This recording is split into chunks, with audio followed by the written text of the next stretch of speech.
Hi, everyone, and welcome to this episode of Consulting with Authority. This is Scott Cantrell, and I'm excited to be joined by another new friend of mine, someone that I met recently on a networking conversation, a virtual networking conversation like we're all having these days. And I knew immediately from her first few sentences, talking about what she did and how she did it, that she would be a fantastic interview on a lot of different levels today. I want to welcome Sayre Darling to the podcast. She is an executive coach and consultant. She works with individuals and organizations to help them communicate more efficiently and effectively. She specifically works with those leaders to help them navigate the turbulence of change to create opportunity, innovation, and growth. Sayre, thank you so much for being on the podcast today. I really appreciate your time and you being willing to share some expertise with me and all the viewers and listeners who are out there. My pleasure, Scott. Excellent. So the place I always like to begin, Sayre, is just having you talk a little bit about how you got to where you are, learning a little about the trajectory of your career and how you became a coaching consultant in this organizational development space, specifically working with people to help them communicate better. How did that all come to be? Absolutely. My first career, Scott, was in marketing and communications with a pretty average trajectory, starting this will date me, but starting back when public relations was still a very important discipline. It's been absorbed by other positions now or taken care of in other ways. But I was always fascinated by the conversation behind the conversation. It's not what people want to say that is as important as helping them figure out what they need to say in order to be heard. And the difference as a consultant, translating those skills to being a consultant or a coach, is the difference between wanting to say and needing to say is the same as you are outstanding in your field or you are outstanding in your field. Whatever your expertise, you absolutely have to sell it through the keyhole of opportunity of what people want to buy. And that's what I learned in my career, working in communications, marketing communications, moving into executive communications. And then for some strange reason, I always had the opportunity in my career to work on some really messy situations that were usually about changes being communicated in an organization. And this was long before change management. And I tend to gravitate to those very complex situations with many moving parts. And so that has translated into crisis communications and then dealing with change. And I have migrated my views of change. It cannot be managed very well. We don't handle the people part of change very well, even though that's the purpose of change management. Sure. So I look at this as, how do we leverage change? Change is a way of moving business forward. Otherwise, we would all still be working on an industrial, in an industrial situation on a factory line somewhere. And change to be viewed as, okay, this has changed. How can we change? What are the opportunities it gives us? It is really, I think, the way to go. And so my focus in coaching now is to help people leverage change and really working with clients at the intersection of culture, change, and leadership. Excellent. And obviously, as we are recording this right now, God willing, we are on hopefully the tail end of a global pandemic, but it's still very much with us. And so all that said, I can only imagine the last 18 months or so for you in terms of working with your existing clients or new clients, the nature of that conversation has shifted, perhaps principally the nature of conversation and the nature of change and all of that hasn't changed principally, but so much has shifted and evolved in our marketplace over the last 18 months. Maybe you can speak to that in your experience, maybe on two fronts. One, what have you experienced as a professional coach and consultant, of which, these are our listeners and viewers? What has been your experience, and what kinds of changes or shifts or evolutions have you had to make to continue to operate your business successfully? And then from your client's point of view, in terms of the work that you do, helping someone manage manage the change or work within that intersection of change, culture, and leadership, how has that shifted and evolved over the last 18 months or so? Right. Well, first of all, I think it's how we want to contextualize what has happened. If you think of COVID as a particular episode and we are going back to the way things were, you're going to have an incredible amount of difficulty because technology has advanced so much. Changes happened so fast that going back and focusing on all of these one-off problems, that, things that were broken, things don't work anymore, etc., you will never be able to catch up with how fast things are moving today. So if you are operating your business and getting ready to go back to quote unquote normal, that train has left the station. You don't have a chance to get on it. Okay. Right. The impact on me is I am constantly looking at how the conversation has changed, specifically on LinkedIn. Mm-hmm. And the emails I'm getting into my feed about what people are selling and how they're talking about it. And what I'm looking for are, what is the mood in the conversation? You could tell this from the beginning of COVID. You could watch how people's posts were focused on giving everyone encouragement. You could see it focused on more political comment. You could see it focused on all the conversation and going back to work, whatever it is. And then sometimes the conversation was absolutely all over the map and everyone was in a state of chaos. And so I really focus my conversations on LinkedIn to fit within what people are wanting to talk about and how they're wanting to talk about it, and then tie it back to what I do. So I'm always watching the conversation. That's good. One of the things I look at for my clients is to constantly recontextualize where we're at right now, because so much has changed. There's just a general state of chaos in our brains right now. What do I focus on next? How do I show up? What do I talk about? Did you ever think, hi, how are you? As an opening statement to your best friends even would be such an explosive, divisive conversation at times. Yeah. So you want to step very lightly. In leadership, prior to COVID, leaders were focused on leading the business. So their conversation was very little, and their communications was all about what's going on in the business.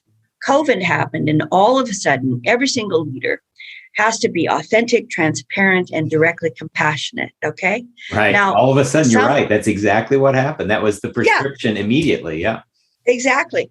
And exactly how authentic, transparent, and directly compassionate did some leaders sound when their communication had been all about how to improve the bottom line.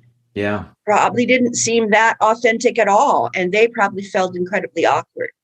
Now, people have to have conversation. I'll talk a little bit more about that in a minute. But they have to have both conversation and communications equally as well, leading the business and leading their people.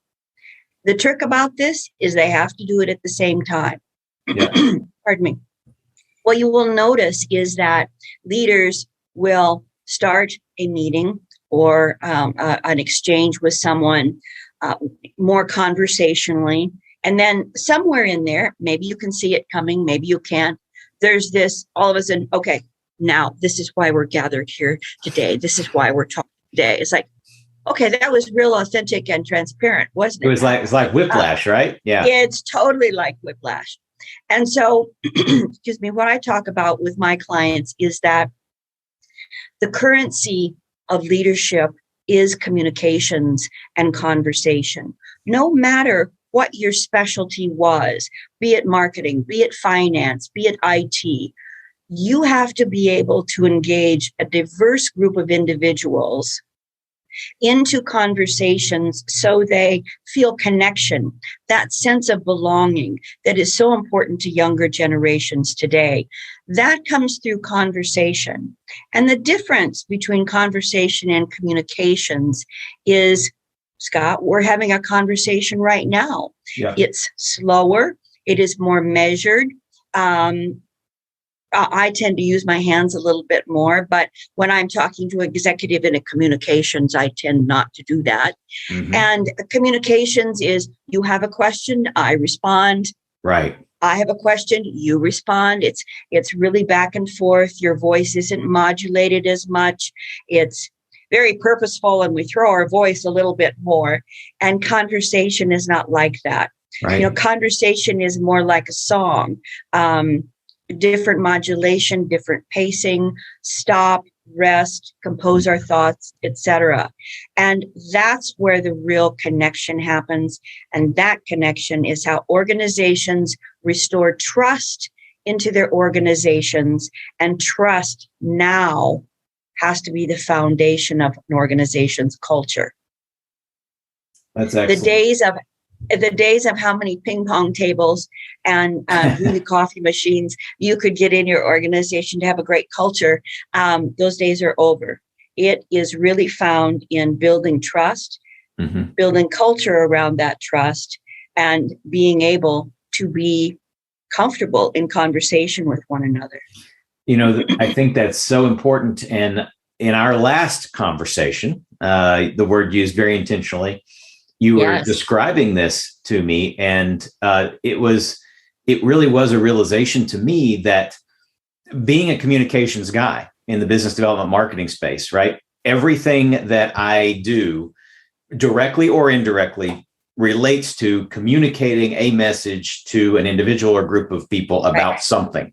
Sometimes that's content that's designed to truly help their position. Sometimes it's a sales message designed to educate them about an opportunity. Sometimes, whatever it may be. And I realized that I was always thinking through that process in a very sterile way as the classic communication process, right? Recipient and speaker, and the recipient, the listener, the feedback loop, and all that. And that has value at a certain level. But what you're getting at, I think, is much, much more important. And it's this idea of true connection. And so you were saying, and I completely agree with you, you were talking about the companies and organizations that are trying to establish culture with all the novelty of a ping pong table or the snack room, making it all great, or arcade or pinball or whatever. And as you were saying that, I realized those organizations, whether intentionally or not, I don't think they were doing this intentionally, but they understood, or they realized, I don't think they could articulate it, but they said, hey, listen, we're going to put this pinball machine here to have people have fun, and that's going to give us a great culture. And it's like, well, that's pretty short-sighted, right? I mean, people might like pinball and they may be glad it's there, but I don't think that is the nature of a great culture. I think what the organization was trying to get to was, if we can get people to play and let their guard down, they'll have the conversations and they'll have those connections. But those were tactics without strategy. They were tactics without strategy. Yes. And what you're talking about is how to strategically organize and stimulate these meaningful conversations that lead to connection. No pinball machine, no ping pong ball table needed. And I think that's really, really important. There is absolutely a difference between having a conversation with somebody, listening to their point of view, them listening to your point of view, having a true dialogue, and moving the ball forward in that way through a legitimate connection, as opposed to Mr. Marketer guy saying, here's my message, now tell me what you think. Right. It is a totally different approach. Yes. And I hadn't really ever thought about, since before our last conversation, I had never really thought about distinguishing the two. In my mind, conversation was simply a subset of communication. It wasn't something different. And what you're describing is it is truly something different. It's a meaningful difference. So let's talk about that difference just a little bit more. When we're having a conversation, we're not just talking about the particular subject that we were called to discuss. We are finding ways to expand that conversation. So tell me about the context of this. Well, what's your experience with that? Well, does anyone have any analogies they can provide? When you have a communication, you get answers to your questions, but you don't create any of that context. You don't understand what your project, your purpose in coming together, how it has to be understood by people to be able to be adopted by people. So when you're in conversation with someone, let's say you're trying to move someone toward a sale and really create an engagement. If I ask you, all right, so what is your problem inside the organization? How do you want to solve it? How do you want to feel afterwards? And what is going to be the impact of the results? Well, I'm going to get direct answers to my questions, maybe, because that's why they want to hire you. They don't really know the answers to all those questions. Correct. Yeah. And I am not going to understand what growth stage your company is in, whether your culture is toxic, whether there's an 800-pound elephant in the middle of the room. I'm not going to understand anything about that. So when I have a conversation, I'm looking at questions that go way beyond the direct communication of, I need this information to fit the marketing funnel so I can pump out the proposal or whatever it is. And so a conversation really informs what the relationship is like and what is really need. And as a coach, as a consultant, it really helps you mind that gap between what the client is asking for and what it is they really need, and you really have to talk them into because they don't think they need it. You know, when you are doing something new for an organization, yet they use the same language and the same processes to get the information out there, you totally dilute the opportunity available to leverage the change. So you have to see things differently in order to say things differently. As we were talking prior to this program, there's a fabulous quote, which I like to use, by Emerson. And he said, first you have to be a seer to be a sayer. So in many ways, I was born to do this, or at least named after it. Perfect name. Pointed my way. You have to help your clients see things differently before you can get them to where they've asked you to take them. The gap between what they have asked for versus what they really need. So conversation is a crucial leadership currency that people do not use for the most part. Oh, we're going to have a conversation. We'll sit down and talk about that after this project is done. Realize what kind of synergies you can find, opportunities, workarounds you can prevent by having those conversations in the moment. Exactly. Yep. Absolutely. And so much of the time, that context. So I always talk about the difference in marketing with my clients. I always talk about the difference between content and context. And content are the data points or the key points that need to be communicated. How they're communicated, how they are wrapped. I love this metaphor used earlier. You talked about we must sell through the keyhole of opportunity based on what the client wants to buy. I wrote it down as fast as I could. So the context is selling through the keyhole of the opportunity based on what the client wants to buy. From a marketing standpoint, within a conversation, yes, we will have content that we'll distill and we'll talk about, but that's the point. We're talking about it. We're talking about it. We're giving it context in terms of giving it meaning and what it means to you and what it means to me and what we can do with that moving forward. So there is this whole issue of focusing too much on the, maybe not focusing too much on the content. I should say it this way, focusing too little on the context within our dialogue, within our communication, i.e. actually creating a meaningful conversation through a focus on the context piece, contextualizing what we're saying or what we're trying to, the message we're trying to deliver to someone else. I think it's really, really important. Yeah, let me talk about that just a moment. Just to back up to your point about using or putting all of your communications into that marketing funnel. There was a time in my career before I was working in the space that I am now, and I did a ton of marketing and communications work. Right. And I did not realize this, but I was having conversations with myself and how to take care of my life by putting it through the marketing funnel. I thought, oh my stars, I'm missing so much information. So when you take that analogy and put it into the work world, we tend to put our communications rather into that marketing funnel. We have 45 minutes. We have everyone in the room is getting pinged constantly during this time with all these emails. We have to make a decision today because we have to execute by next week, et cetera. Right. So we do not take time for conversation. God forbid someone would disagree or would get a piece of information that is the difference between success and not so much success. But by George, we're going to meet our deadline. Right. Okay? Exactly. Yep. So what happens in those meetings is people are very tense. They are using only the thinking part of their brain, your CPU, if you will, in the frontal cortex.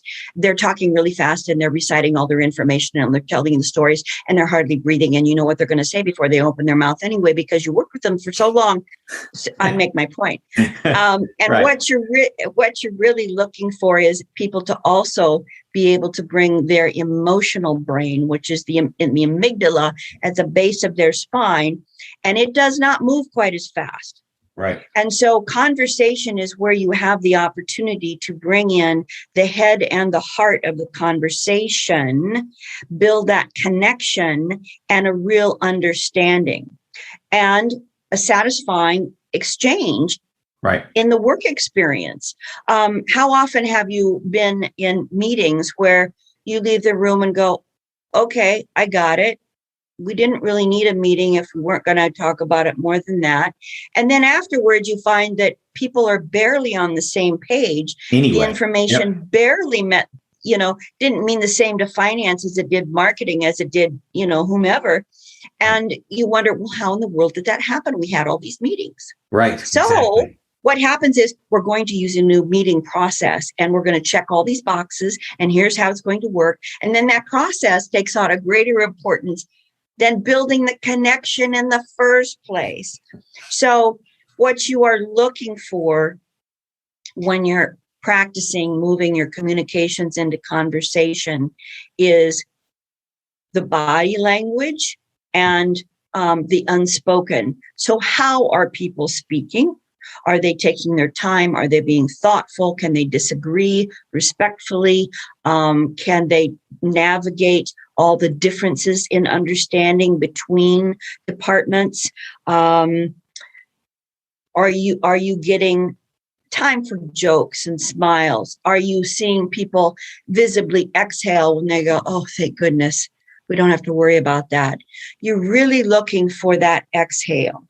Yeah. And then you're really connecting with people. The other thing to watch for is the vocal, the tonality of their voice. Sure.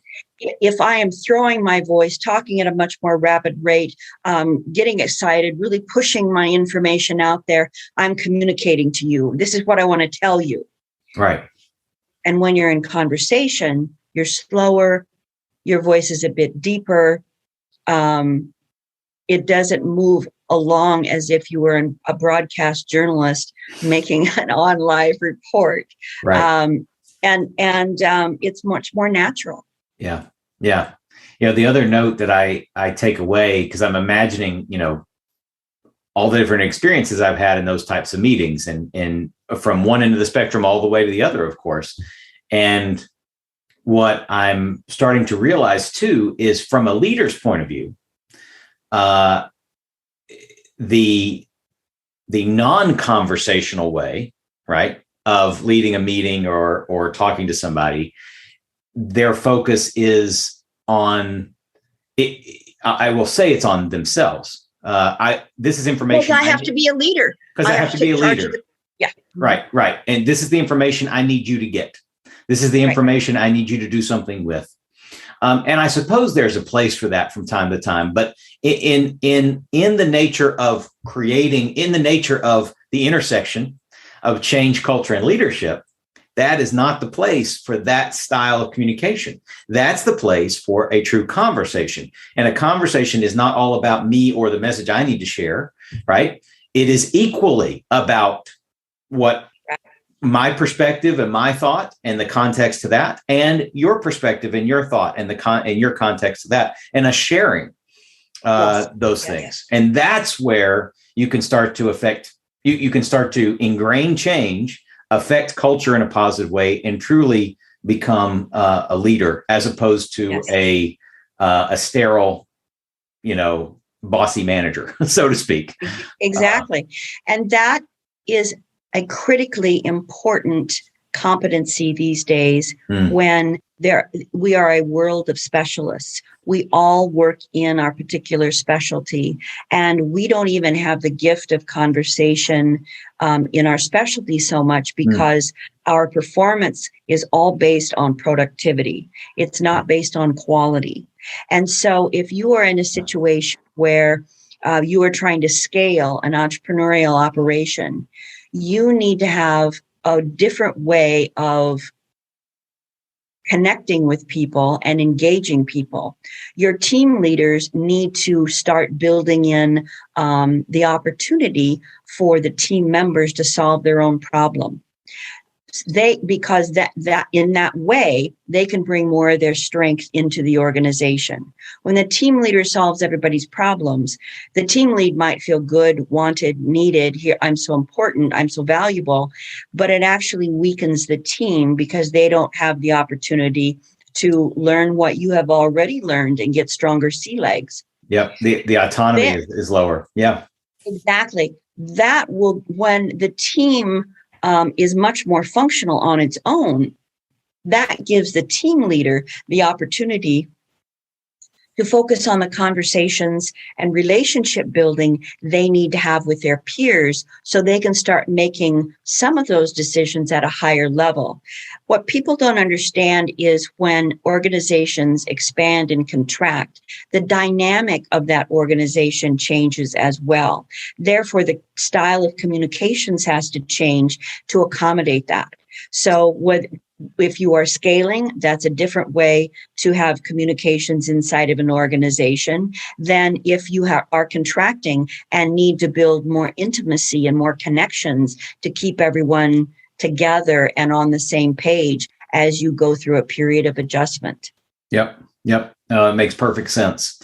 And so I want to take a sidestep here and take everything that you've said in the conversation we've been having and just make a quick shift and slightly different application. We've been talking primarily about organizational development, the conversations leaders should have with their teams, et cetera.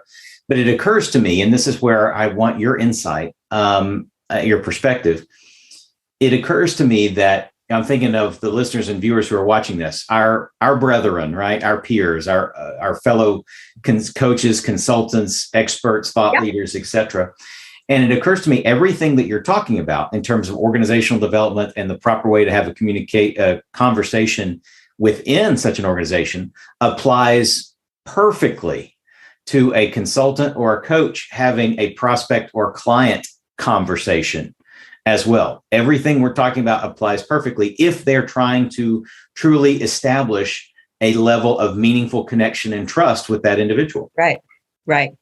One of the things that all of our people focus on is when they have a conversation, they want to connect in order to sell. Right. And you can feel that You can hear that without anything being said. You know when it's happening. Mm-hmm. And that's because the consultant or the coach is looking into the future too far. If you just focus on having a good conversation, it will lead to the next conversation and the next conversation. And that will lead to the ultimate outcome that you want. However, if you show up and you are so focused on what you want out of the conversation, I want to sell this as fast as possible. Because I don't sell this as fast as possible, then I have to do more prospecting, and I don't really want to do prospecting because I really need to sell something right now. That dance. Yeah. You miss all of the nuances. You miss the opportunity to expand the conversation and get as much information as possible that will allow you to keep that conversation alive in the weeks and months ahead, because, they just dropped a hint that they're going on vacation at this time. I can reach back out to them and say, hey, hope you had a great time. Right. I've been there as well. Did you happen to enjoy this event or these sites? That conversation builds connection and relationship. And that more often leads to meaningful connections and sales and the type of work that you really want than turning yourself into a bit of a robot. Okay, now I have to do my LinkedIn outreach. Okay, now I have to do my cold calls. Okay, now I have to have this conversation. And that, for me, drains my energy. And as solo practitioners or even small business owners, we have to manage our energy as much as we have to manage our productivity. Yep. Because we all know this, when we have a lot of energy, our creativity is fabulous and we can get so much work done in half the time, and we feel good about it. Right. But no, our ego takes over and we think, productivity, that's how I'm evaluated. Even today, even when I'm my own boss, she can just be a slave driver at times. I am my own boss, and I have to work this many hours because it's supposed to be hard and I can do hard work. Well, yeah, call BS on that, right? Yes, big BS. So there's a lot to unpack there. There's a couple things I want to pull out and restate for my own benefit and maybe for everybody else too. One is, and you said this a couple times, you said it or alluded to it, and that is that quality is not the same as productivity. And that's it's when you said it, I wrote it down. And to be fair, I qualified. I said quality is not necessarily productivity, right? You could look at, well, how do we create quality productivity? Okay, fair. But what you just said in terms of being a small business or solo practitioner is 100% right. The quality of our experience running a business or living our life is not directly correlated. It's not directly causal based on our level of productivity. Now, like you said, sometimes the more productive we are, we can feel better about it. But ultimately, sometimes we get in our own way and we say, I have to be productive to feel better about it. That's the problem, right? It's when we let productivity rule the day as opposed to the quality of our work or the quality of our experience. And that's what you're speaking to. Yeah, exactly. I think that's huge. Most of us were trained, had our first careers in larger organizations, and our entire culture is built around, in this country, you work hard to get ahead and all that stuff. Mm-hmm. That all being true, the opportunity as a solo practitioner or small, medium-sized business owner is to create the kind of company you really want to be a member of and really remember your purpose and your unique voice. That is one thing that we very often lose is our unique voice, which is in fact, I think, just about the one and only key to selling your business. If you walk and talk and sound like everyone else, you're basically competing on lowest cost provider or chemistry. Yep. And if you speak to your unique voice and can help contextualize it for people to say, here's where my approach works best. If I look at your situation and you have these things going on, I am your perfect person and here's why. Rather than being scared you're not going to get the sale and sound like everyone else, stretch our expertise, start communicating instead of having a conversation. That does not generate any energy. That sucks us dry.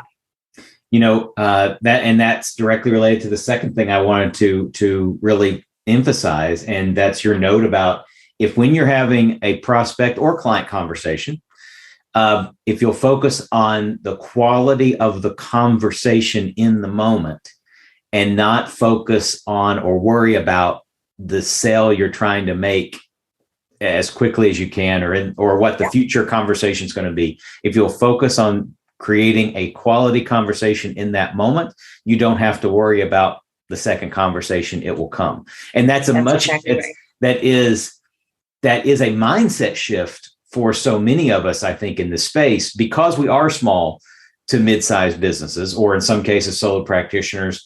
We feel like having a conversation, we get, okay, I need to build rapport. I need to have the chemistry. But here's the change in what I'm hearing you say. That's not what you're talking about. You're talking about a connection, not just rapport or chemistry.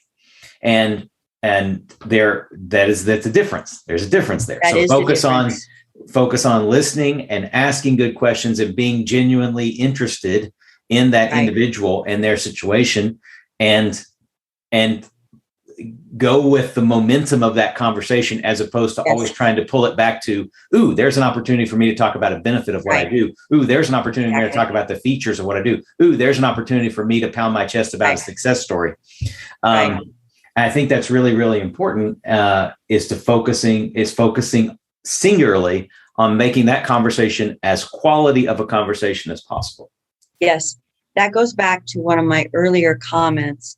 What you want to say, looking for all those sales opportunities, isn't as important as what you need to say in order to be heard.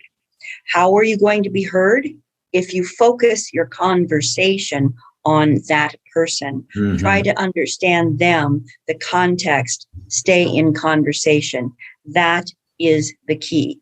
And right now it seems counterintuitive because everything is changing and clients are very, for many of us, clients are very difficult to get them to focus, to take action, to stay on track. And so we need a lot more prospects in the pipeline. So we're working even harder. So we want to have really fast communications in order to move people in the pipeline. And if you want a sure way to stand out right now, have conversations. Quit sending these emails to many of us coaches and consultants. I can help you make 6 figures, but you have to spend 5 figures to do it. Well, that is a sure way not to make any connections whatsoever. It's all transactional, right? At that level, it's a transactional sentiment at best. Yeah. Yes. One thing I want to bring up that helped me so much in my business this year is I created my business around 2 principles. Not just chasing down individual projects and clients, but to partner with people who can give me referrals to multiple clients. And then the other thing is to create an ecosystem. So I work in the intersection of leadership, culture, and change. So I am working with people who are changing culture of organizations. I work with other leaders one-on-one.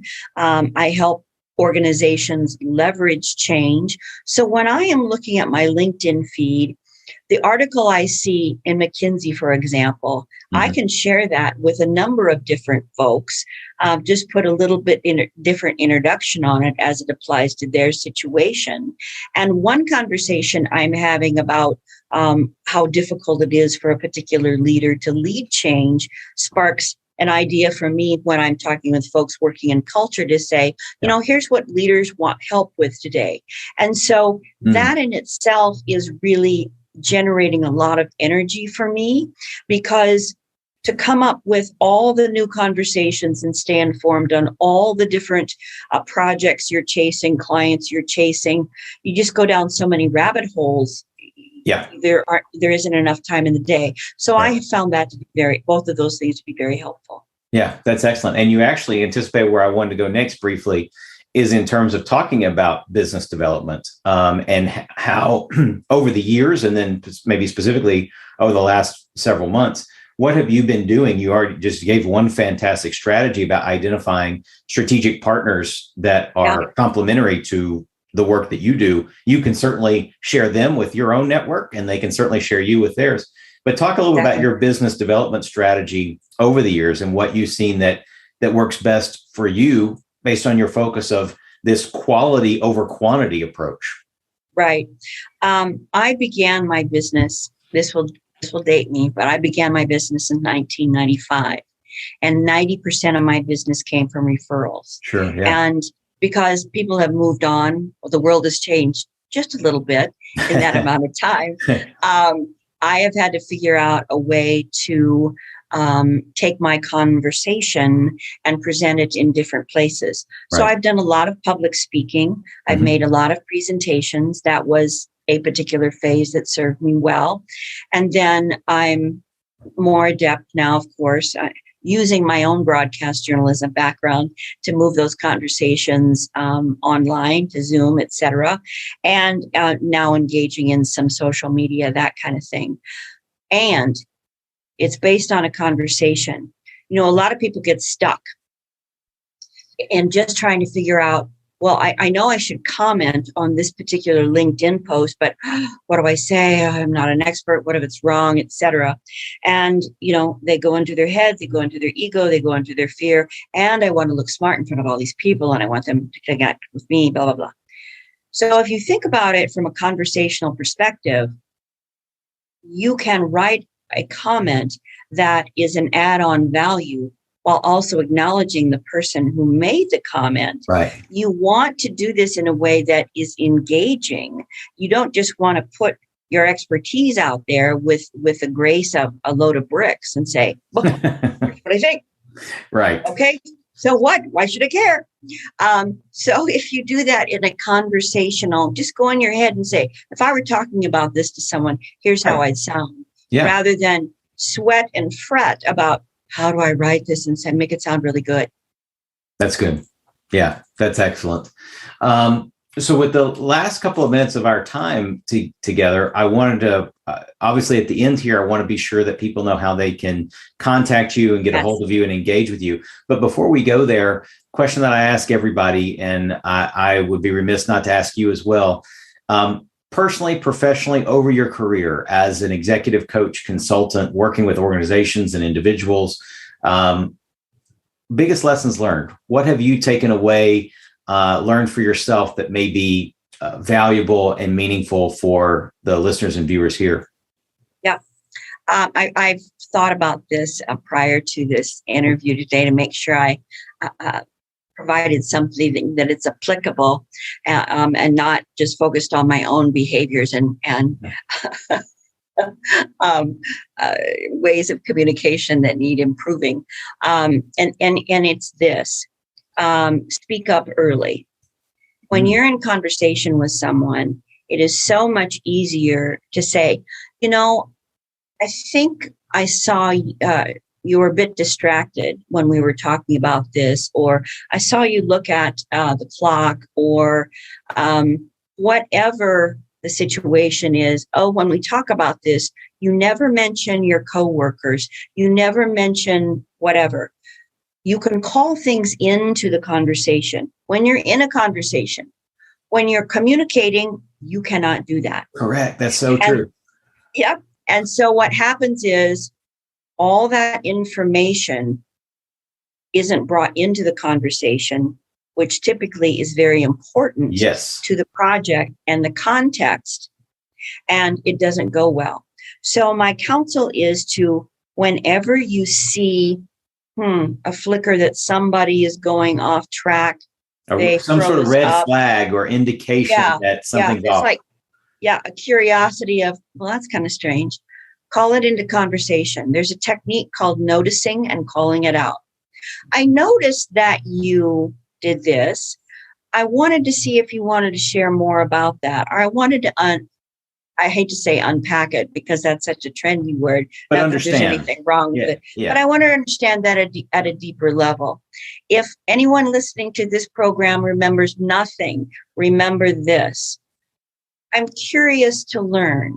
Help me understand. When you say it that way, no one understands what your real agenda is behind asking it.